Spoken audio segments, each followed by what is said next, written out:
Amugami to the APC. Did that to the boy other the boy in the ongoing Send Pebble.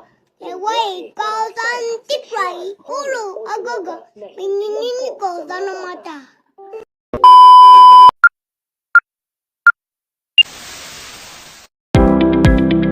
A pleasant day, everyone. In this video, you are going to meet one of the finest and successful entrepreneurs in the Philippines who have made an impactful move to create remarkable and useful ventures in our country. But before that, let me share with you my own motto and adopted motto about success. I consider my success even the smallest or simplest thing I do.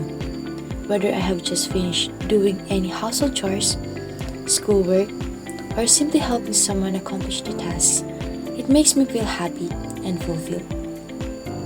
For me, success is something that gives me the feeling of fulfillment and happiness, regardless of the simplicity or complexity of my achievement. In addition, there is this quote that got my attention when I first read it. Its message has marked a significant meaning to me. Till now, I still apply and observe the quote's message to myself and my life. And it is, work hard in silence, let success make the noise.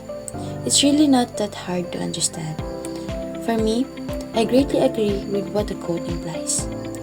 It's important to be humble at all times and not to boast about things we do too early because it might spoil the outcome of what we're working on. Let's value the essence of being humble and enjoy the utmost pride in things we achieve. They say an entrepreneur is also an innovator and an inventor. Aisa, my chosen Filipino entrepreneur, directly encompasses the characteristics of being an entrepreneur and an innovator at the same time. But who actually is Aisa? Engineer Aisa graduated from De La Salle, Lipa with a degree of Bachelor of Science in Computer Engineering in 2006. She is the co-founder and CEO of SALT, or Sustainable Alternative Lighting. It is a startup focused on fuel cell technology solving real-world problems at grassroots level. In 2014, they developed a lantern uses a saline solution to activate and generate electricity to power up LED bulbs and charge low-power mobile devices, helping islands communities across the Philippine archipelago who rely on kerosene lamps, which are greatly dangerous and expensive as their main source of light. During Mijeno's working phase in an industry for 4 years in, she realized that she could not see herself working with the same company for the next 40 years. So, she decided to leave the job, travel around the country, volunteer in various NGOs, and it led her to find out what she really wanted to do with her life.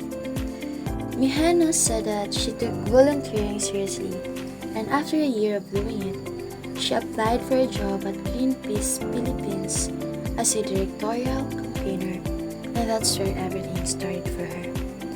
According to her, they would travel across the Philippines and do immersions in tribal communities, those that other travelers would not have access to. Then, that's where she got to see the problem. During her visit to the Butbut tribe in Kalinga, she noticed that the tribe are not connected to the power grid, which meant they did not have ready access to electricity. People living in the remote area still use fire-based lighting systems to light their homes, like kerosene lamps. With that, Mijeno got the idea for SALT. The main inspiration which led Mijeno to come up with this lighting application was when she learned that because of the scarce transportation in Kalinga, people had to walk down the mountain 6 hours every other day just to get kerosene for their lamps. Engineer Mijeno's curiosity and observational skills led her to formulate the best solution to solve the lighting problem of remote areas in the Philippines. Together with her brother, and with her already acquired background on fuel cells and fuel cell technologies as an engineer, Mijeno started the formulation of her social enterprise home. It is a tech startup that makes lamp with the use of salt and water to generate electricity. At first, Mijeno found it difficult to put up a hardware-based startup because it's something that requires a lot of capital.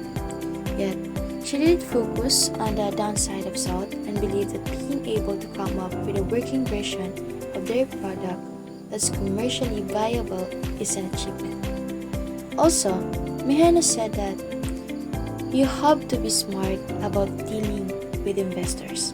Aside from being capital intensive, you have to have the correct financial protections and get the cash flow, which makes it different from software startups.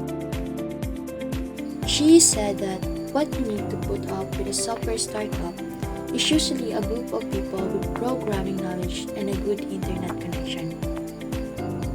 For hardware startups, especially those that get to a point of mass production, they usually go to China to save on costs. We didn't want to do that.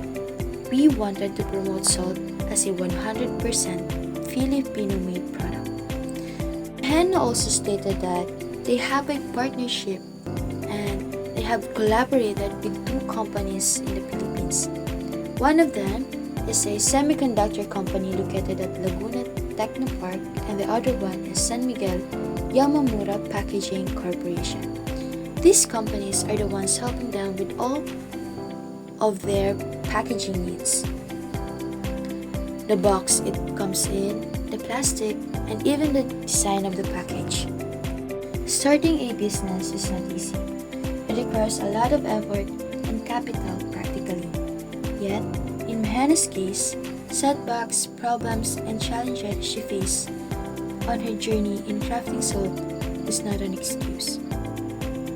She was determined to put it up and have a functional device and help people live a more convenient life. Mijeno decided to get out of her comfort zone, resigned from the IT industry, and wanted to find a more meaningful purpose in her life because she believes that success is not all about money. For her, success is being of service to others as well as providing for her family.